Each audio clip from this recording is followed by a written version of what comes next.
Great. Thank you, Azita, for your leadership with Sensing to Intelligence, really this interdisciplinary initiative here at Caltech to bring the hardware, software, algorithms, all of these pieces, right? So, Caltech is where interdisciplinary research really flourishes, and, Carver's story of how this has been shaped over the decades and all the amazing output and outcomes of it we inherit today is just, it's really an exciting and a great place to be. So today I want to give you an overview of, how AI has been impacting health, but also why generative AI, right, with the launch of ChatGPT almost just a year ago, how the world views AI in a different way. But is generative AI fundamentally different from all of the other AI applications we've seen over the decade? If so, how? And how do we really bring all this together, both to healthcare and to other applications in scientific domains?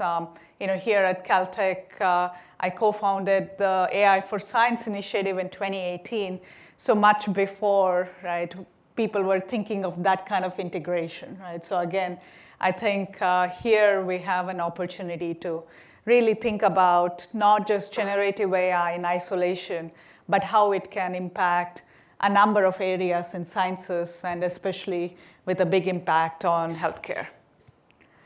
So just to kind of get the definitions right, what is generative AI and how does it differ from maybe other AI applications you may have seen, especially over the last decade?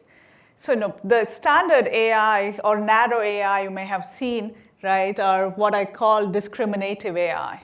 So in those cases, you're usually given a sample. For instance, you're given an image, and you're asked to classify or reason about the image. What's in that image, right? The image has a flower. So you're going from something that's high dimensional to the output that is low dimensional. Image with all of its pixels has many different possibilities, a lot more possibilities than the classification you're doing into a few categories. And so that's the one we excelled in over the last decade, and indeed, a lot of that was driven by what I call the trinity of data, algorithms, and compute. Right? So having the ability of neural networks to be expressive and capture the complexities of domains like image processing, and at the same time, chips like GPU being able to process that in parallel at scale. And so that's what we were able to do. And it was always, and conceptually, it's much more difficult to inverse the process, because you're going from a specification that is low dimensional, like saying, generate a flower for me, to one where, first of all, there are infinite possibilities of what a flower can look like, right? But also it's not just random combination of pixels, right? Only a certain manifold or space of those are valid. And figuring that out, we always thought was really difficult, but it turns out that, really strong algorithmic development, as well as training this at scale. So now looking at internet scale data, not just looking at narrow domains of data sets, but really, scaling everything to this broad internet scale data enabled us to even overcome this challenge of inversion and being able to go from low dimensional specifications to high dimensional generation.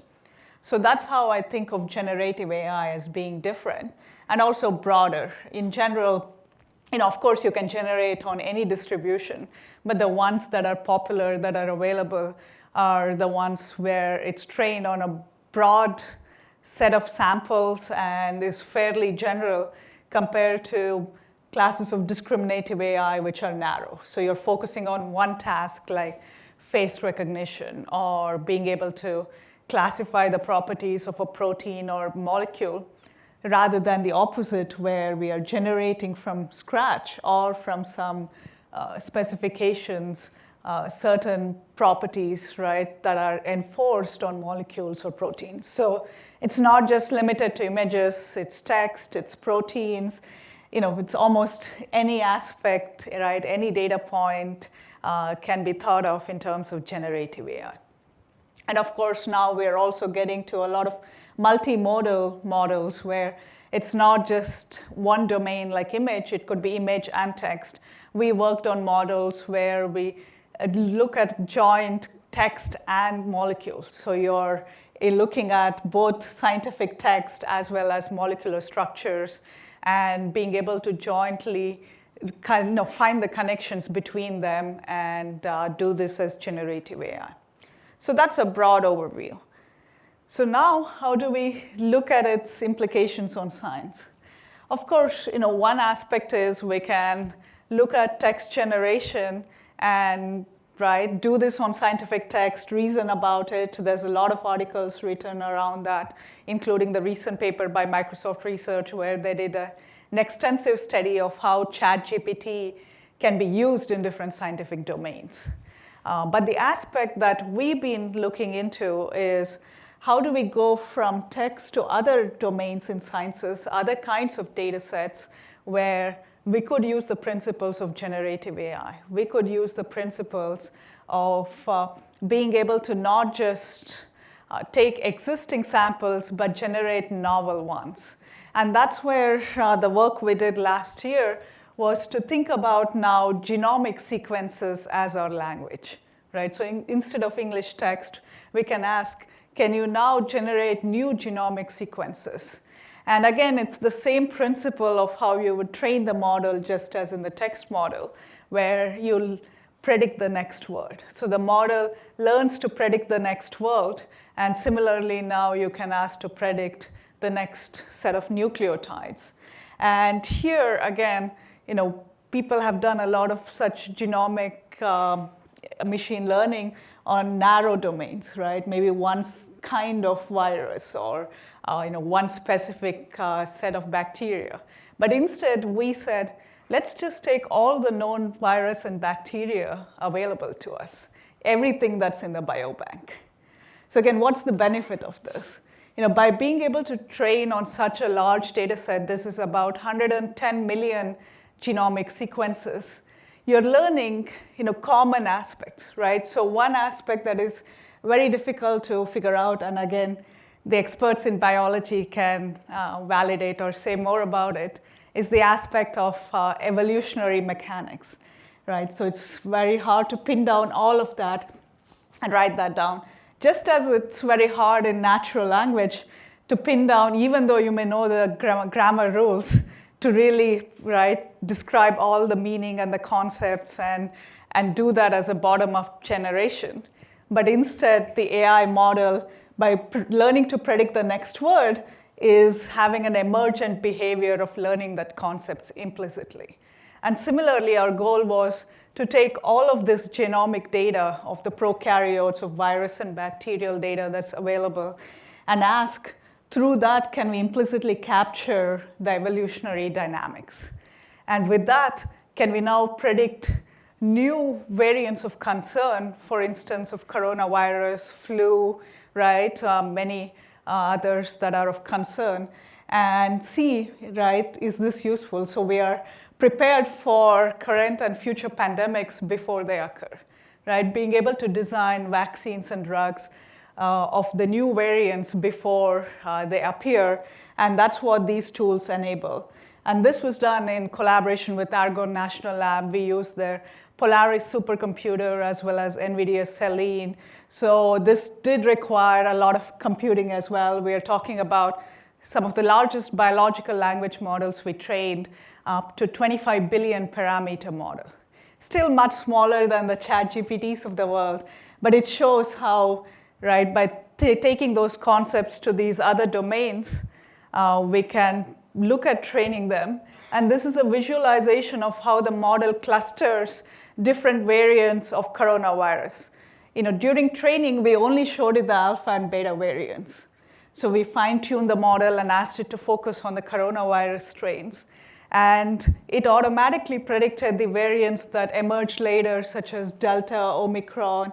We also have the BQ series. So there's a whole set of variants that we're able to identify that the model came up with, even though it wasn't shown that information. right? And there's so many other studies we've been doing with not only viruses and bacteria, but also designing new proteins. So the hypothesis here is because we're capturing more of the functional properties through this model implicitly, it does allow us to design new forms of proteins, new forms of enzymes, and this is an ongoing work.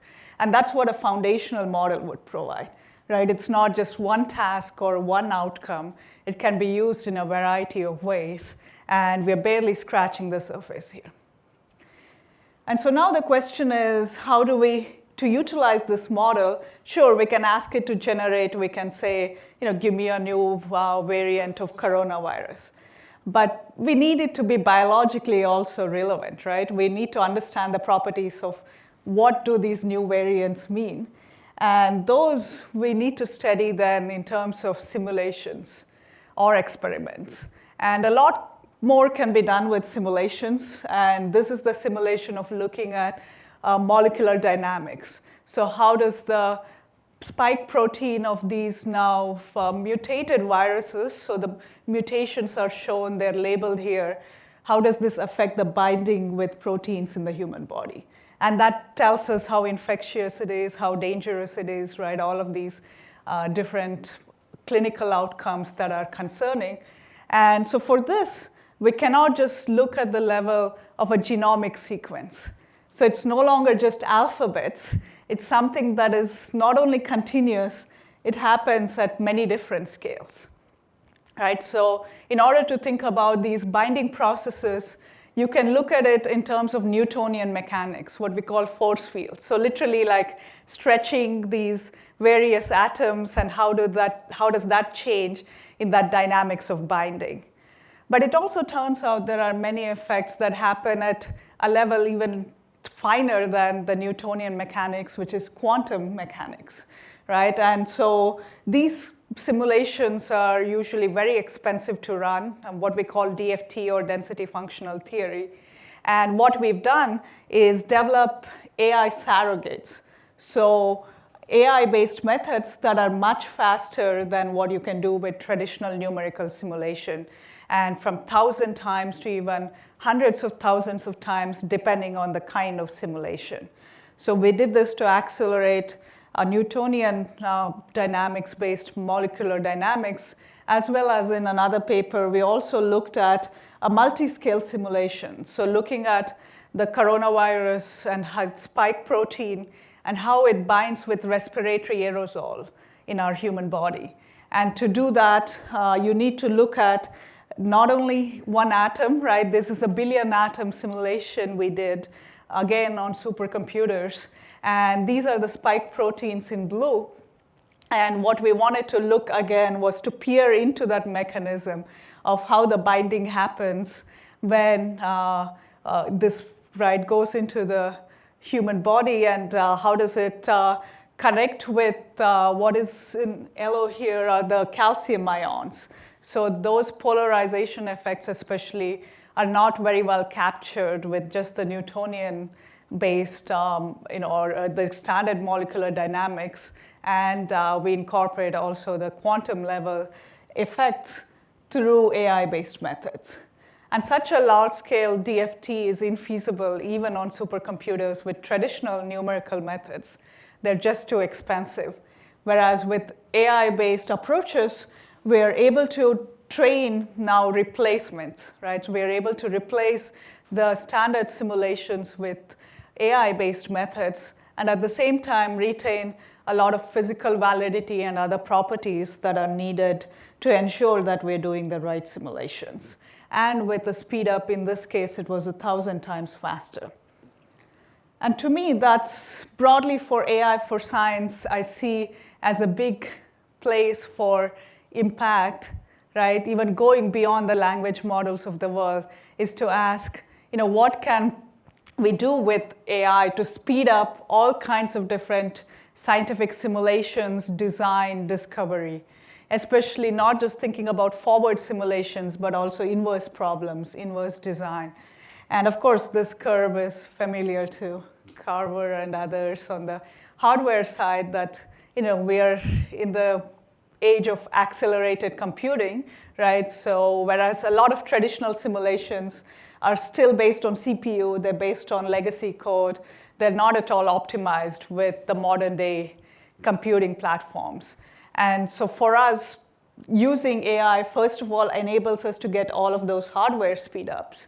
But not only that, we can also more conveniently scale this up on the latest supercomputers, use the latest scaling frameworks, and get those efficiency. And on top of it, we're also learning better feature transformations. In a lot of the numerical simulations, think of it as how computer vision was done before deep learning. Right? People hand-engineered features. Some of them worked better than others, and they continuously iterated over it. And similarly, numerical methods, of course, is done with a lot of intuition and a lot of theoretical backing, but they're still fixed bases, right? Fixed computations. Whereas we are now learning the basis from data itself. We are learning what are the right feature transformations. And that's how we can accelerate over numerical methods that may not be optimized for the best basis and are in fact iterative. So by nature, if an algorithm is iterative, you cannot run this in parallel, and that's inherently slower. So all of these benefits we can get with AI, the combination of algorithmic benefits of learning, better feature transformation, and the hardware benefits of easily moving to the latest GPUs, the latest mixed precision, the latest scaling, the latest interconnects, right? So we can get the combination of all of that. And that's why sometimes it can be a very impressive speed up of as much as hundreds of thousands of times.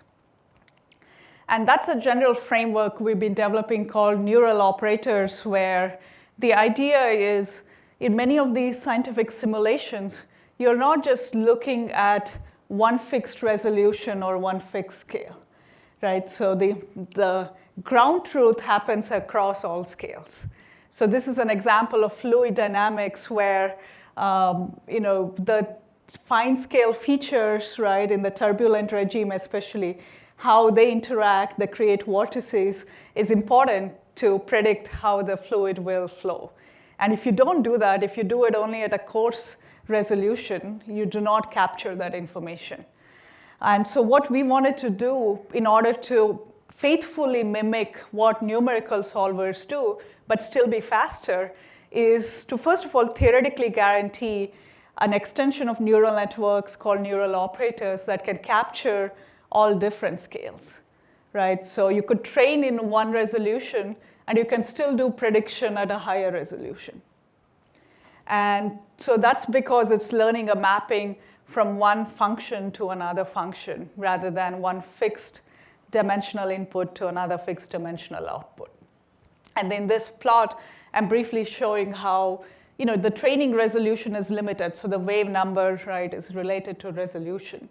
And it's not only correctly predicting the frequency, the energy across frequencies in the training data, or rather the frequencies that are captured during training, it also can extrapolate and predict what is the energy across frequencies in the higher resolutions, right, the higher frequencies.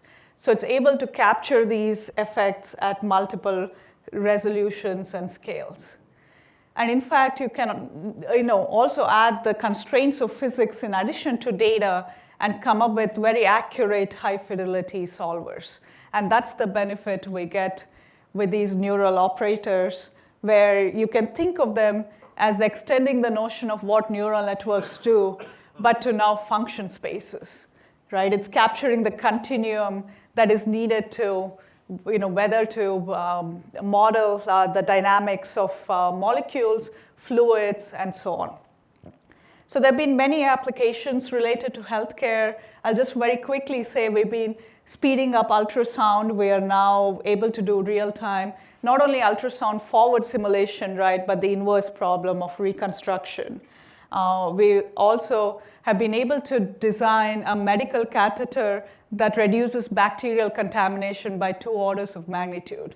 So here again, the model learns the bacterial density in fluid flow and optimizes directly what should be the best triangular shape that can create vortices and prevent the bacteria from swimming upstream into the human body.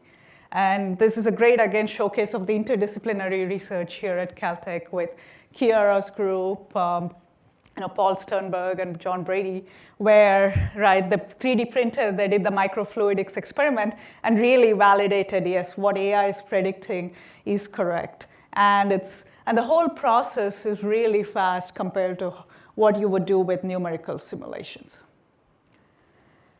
So I wanted to just quickly showcase just a few other kinds of applications in healthcare that are also where AI can make a big difference. One of the projects we are doing with Andrew Hung, who's surgeon at Cedars-Sinai, is to look at how you can use AI in different stages of surgery, mainly in terms of understanding surgical videos. So with robotic surgery, it's much easier to get the surgical videos.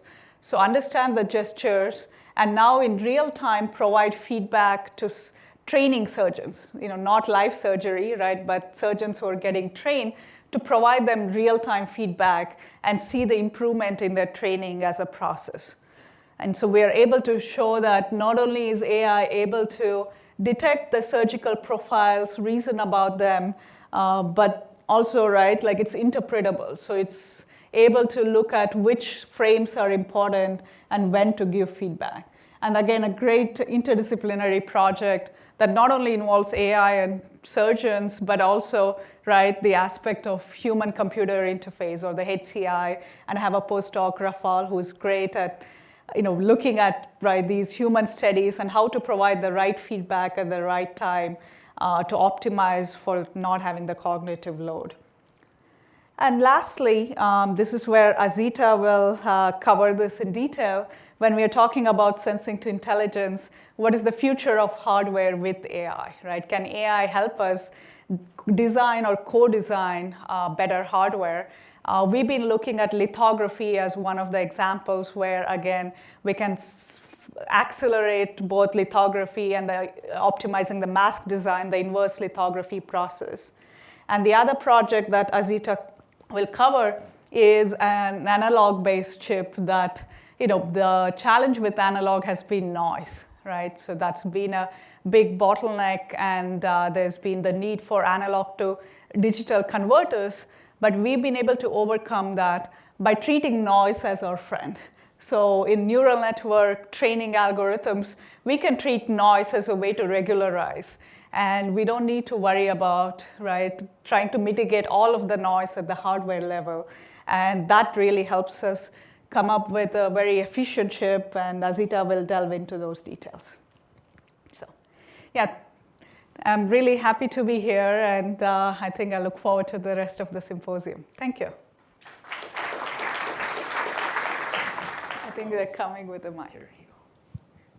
The final description of incorporating noise into an analog chip, would that be a new way of dithering?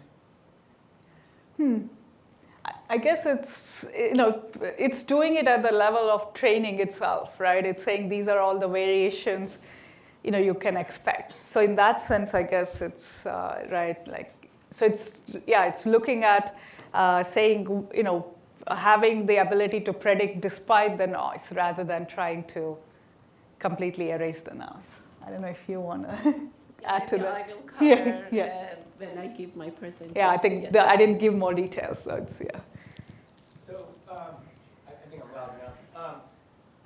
So the idea of using Gen AI to predict computational fluid dynamic flow it's kind of mind-blowing to me.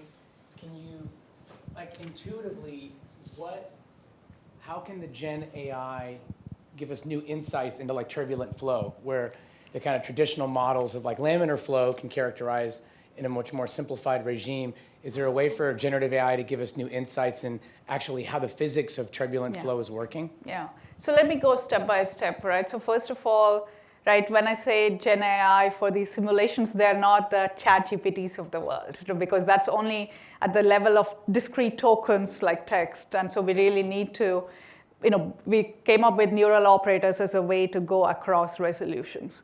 And so now the question is, on what data do you train, right? So you could just choose to train it only on laminar flow or only on Reynolds numbers of one kind.